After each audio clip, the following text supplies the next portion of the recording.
शिव पुराण के अनुसार भगवान शिव की पूजा करने से संतान प्राप्ति निश्चित है। रुद्राभिषेक, शिवलिंग का अभिषेक और शिव चालीसा का पाठ करना भी संतान प्राप्ति के लिए वरदान सिद्ध हो सकता है। संतान से ही व्यक्ति को मोक्ष प्राप्ति का रास्ता मिलता है और पितरों को आत्माओं की शांति भी मिलती है। इसलिए हर व्यक्ति चाहता है कि उसकी संतान हो और वंश की वृद्धि हो सके, परंतु व्यक्ति की कुंडली में ग्रह नक्षत्रों की ऐसी स्थिति बन जाती है जिससे संतान प्राप्ति में बाधा आने लगती है। इस तरह की बाधाओं से मुक्ति के लिए शिव पुराण के अनुसार पुत्र प्राप्ति के उपाय करने से ग्रहों को अनुकूल बनाया जा सकता है। आपको संतान की प्राप्ति हो सकती है। धर्म शास्त्रों में शिव पुराण के अनुसार पुत्र प्राप्ति के कई उपाय बतलाए गए हैं, लेकिन उनमें से यहाँ हम 6 उपाय बता रहे हैं जिसको करके कोई भी दंपति पुत्र प्राप्ति कर सकते हैं। उन्हें संतान की प्राप्ति हो जाएगी। संतान प्राप्ति का पहला उपाय, इस उपाय को उसे स्त्री को खुद करना है। जिनको संतान की प्राप्ति नहीं हो पा रही है तो उसे स्थान पर जब स्त्री के रजस्वला धर्म यानी कि मासिक धर्म का 7वां दिन हो उसे दिन आपको यह उपाय करना है।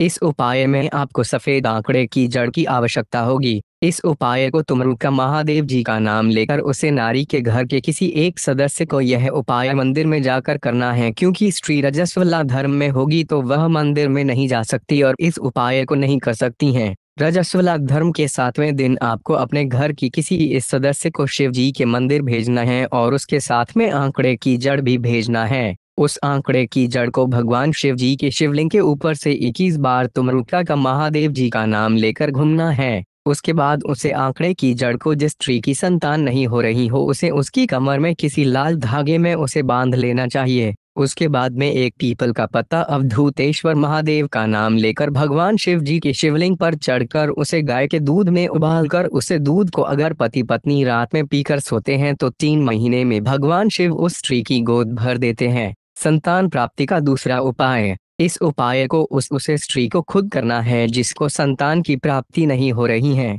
इस उपाय में आपको 5 बेलपत्री, 5 दूर्वा, 5 सफेद पुष्प और 5 लोटा जल की आवश्यकता होगी। 5 लोटा जल एक बाल्टी में भरकर अपने साथ 1 लोटा रखकर ले जा सकते हैं। उसके बाद आपको सोमवार के दिन शिव जी के मंदिर प्रातः कल सुबह सुबह पहुंचना है। मंदिर पहुंचने के बाद आपको एक एक करके यह सारी सामग्रियां भगवान शिव जी पर चढ़ता है। मतलब सबसे पहले जब भगवान शिव जी के पास में बैठेंगे तो आपको 1 बेलपत्री चढ़ना है, 1 दूर्वा चढ़ना है और सफेद पुष्प चढ़ना है। उसके बाद में जो आप 1 लोटा जल लेकर गए हैं वह एक धारा से भगवान शिव जी पर आपको चढ़ा देना है। जब आप यह सभी सामग्रियां भगवान शिव जी के शिवलिंग पर चढ़ाएंगे तो उसी समय आप लोगों को तुमरुक महादेव जी का नाम जरूर लेकर श्री शिवाय नमस्तुभ्यम बोलकर ही इस उपाय को करना है। इसी तरीके से आपको 5 बार यह सभी सामग्रियां भगवान शिव जी पर चढ़ने हैं। आप सभी चीज 5-5 मात्रा में लेकर गए हैं तो आपको यह सभी चीज एक एक करके भगवान शिव जी पर चढ़ने हैं।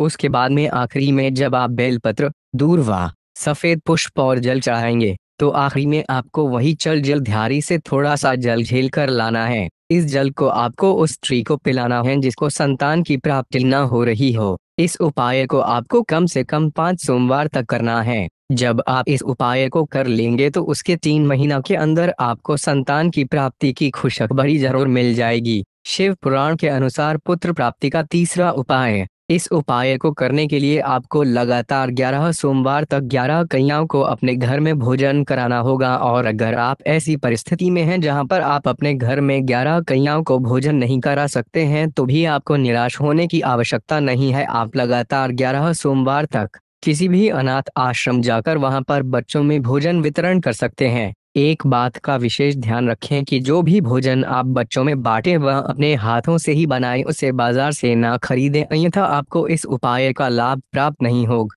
शिव पुराण के अनुसार जो भी पति पत्नी इस उपाय को सच्चे मन से करता है उसे शिव जी की कृपा प्राप्ति होती है। शिव पुराण के अनुसार पुत्र प्राप्ति का चौथा उपाय, पुत्र प्राप्ति के लिए यह उपाय भी काफी सरल है और आज भी गुजरात और उसके आसपास के प्रदेशों में इसे किया जाता है। इसे करने के लिए सर्वप्रथम गुरुवार के दिन अपने पूजा घर में लड्डू गोपाल की एक छोटी सी मूर्ति की स्थापना करें और उसके बाद लगातार 11 या 21 गुरुवार तक सुबह स्नान करके शुद्ध होने के बाद लड्डू गोपाल की सच्चे मन से पूजा अर्चना करें और उन्हें भोग में मिश्री, गुड़ और मक्खन का भोग लगाएं और उसके बाद जो पूजा समाप्त हो जाए तो पति पत्नी इस भोग का सेवन करें। जो भी दंपति या पति पत्नी लड्डू गोपाल की पूजा अर्चना लगातार 11 या 21 गुरुवार तक करते हैं, उन्हें पुत्र प्राप्ति का वरदान प्राप्त होता है। संतान प्राप्त करने का पांचवा सरल उपाय। जैसा कि आप सब में से कई लोग इस बात को जानते होंगे कि जिस प्रकार शिवलिंग की पूजा करने से शिव भगवान प्रसन्न होते हैं, ठीक उसी प्रकार बेल वृक्ष की पूजा अर्चना करने से भी भगवान शिव अत्यंत ही प्रसन्न होते हैं। और अगर आप भी पुत्र प्राप्ति की कामना करते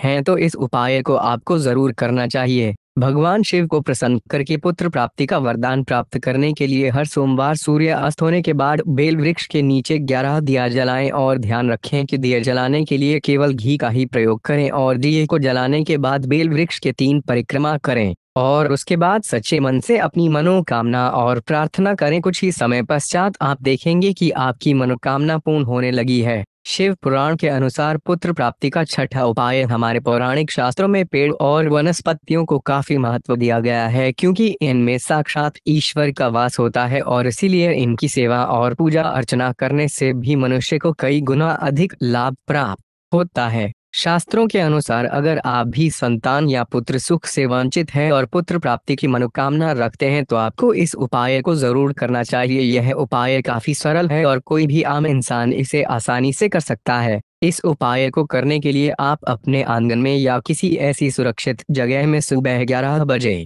पीपल या नीम के वृक्ष का रोपण करें और एक बात का ध्यान रखें कि इन पेड़ों को अपने हाथों से ही लगाएं और जब तक यह पेड़ बड़े नहीं हो जाते तब तक इनकी देखभाल करें और इन्हें रोज पानी दें। सच्चे मन से इनकी देखभाल और सेवा करने से भगवान शिव प्रसन्न होते हैं और जल्द ही पुत्र या मनचाही संतान प्राप्त होने का आशीर्वाद देते हैं। दोस्तों, जो माताएं बहनें इन उपायों को पूरे मन और विश्वास से करेंगी उनको संतान की प्राप्ति जरूर होगी और यह उपाय पंडित जी ने अपनी शिव महापुराण कथा में बताए थे।